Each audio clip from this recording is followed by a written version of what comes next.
Hey guys, this is John with True Shot. I am here out at the range with Mike, Tactical Considerations, and Lucas from Four Peaks, and we have some bolt guns. You may know Four Peaks from their shotguns, but this is kind of new for you guys, right? Newer, yes. We started bringing in these rifles, and we've been extremely happy with them.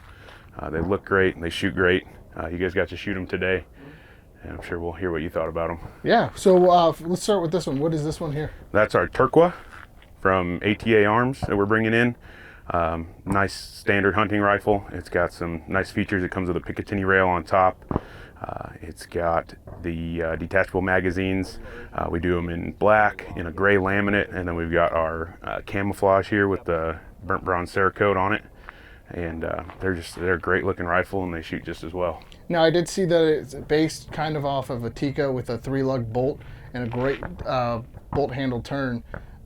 What is the degree on that turn, and then what are we looking at MSRP wise for this? So it does have the 60-degree bolt throw, and then MSRP on the Turqua is about $700.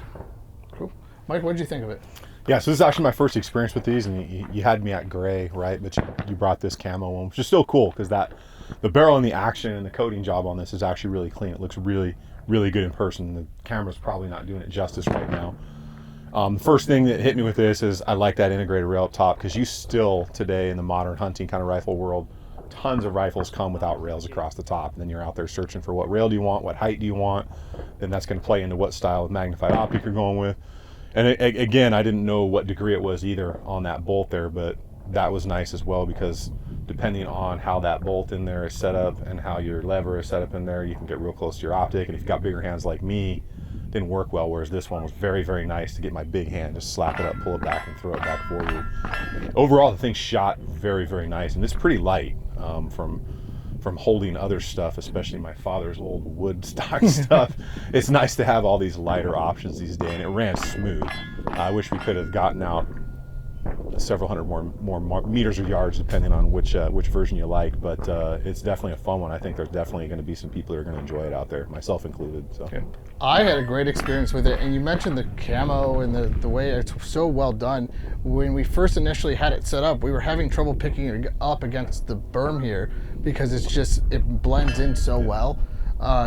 They said that you guys took it out to coyote hunting previous to coming here. So, I mean, this gun being light as it is, in the calibers it's coming in, this one's a 308. What other calibers is it coming in at? It also has a 6.5 Creedmoor. 6.5 Creedmoor. So that'd be great. I mean, Mike, I would feel great backpacking this up. Now, Mike, this is a chassis rifle. You know more about chassis rifles than I do. And you said price point, what, $1,300? MSRP is $1,395, yeah. So $1,300 MSRP, street price probably going to be $1,100-ish.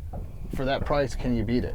You know, there's chassis systems without the action of the barrel that cost over $2,000, right? So the thing that got me about this, and I actually pulled everybody aside and asked them, like, hey, you know, what was a little different about this? Because when you build a chassis gun sometimes and you fire it under recoil, or not necessarily under recoil, but once that vibration goes through there, because bolt guns, harmonics come into play, right?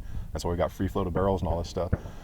It had that solid feeling. So a lot of times when poor chassis are made, or things aren't made appropriately, or maybe not as thick as where they should be in certain places, you get this weird harmonic feeling in the gun after you pull the trigger, or maybe even like a rattle. And I kind of relay that to like bad suspension on a car.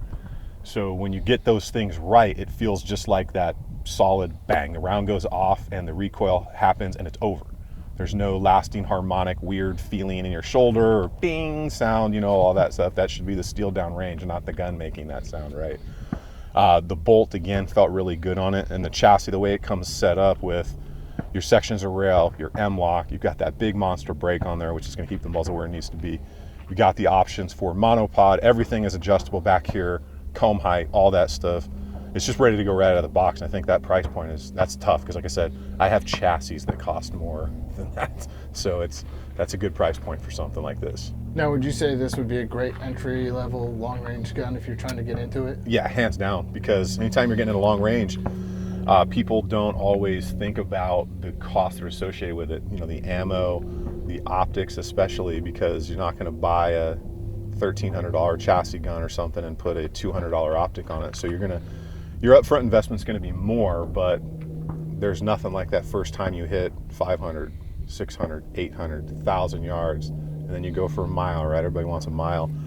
To be able to do that with a gun and build that up there, it costs money, but that's a fulfilling thing. I know even when I hit 600 and 800 yards still, I'm like, yeah, man, I still got it, right? You know, because it's a perishable skill. So I think that's definitely a starter piece for a chassis gun. I think that's all day right there. And is there anything else you want to touch on this? I see, you know, it's got a large bolt handle.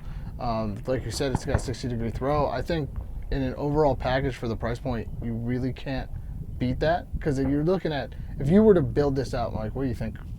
Probably $2,000, $2,500? I'm building a chassis gun right now, and it's going to be just shy of $4,500. So the chassis is 1,800 of that. So starter and then build up from there. That's what it sounds like for this. It's a perfect little platform. So overall, you know, Four Peaks is kind of new to the industry. You know, the guns they look well built. The attention to details, just like other things that we talked about earlier, the attention to details on this seem to be great. It seems to be on point. Overall impressions on both guns, Mike? You give them thumbs up, thumbs down, kind of like. Yeah, I want to get them. I want to make some videos on them. Yeah. So we got some places we can take them out a long ways, and we'll see what they do for sure. Heck yeah. Well, I want to thank you for being here with us, Mike. Again, thank you. Yeah. Make sure you stay tuned for more content from us, and also make sure you follow Mike Tactical Considerations on his YouTube. Make sure to like and subscribe, and have a great rest of your day.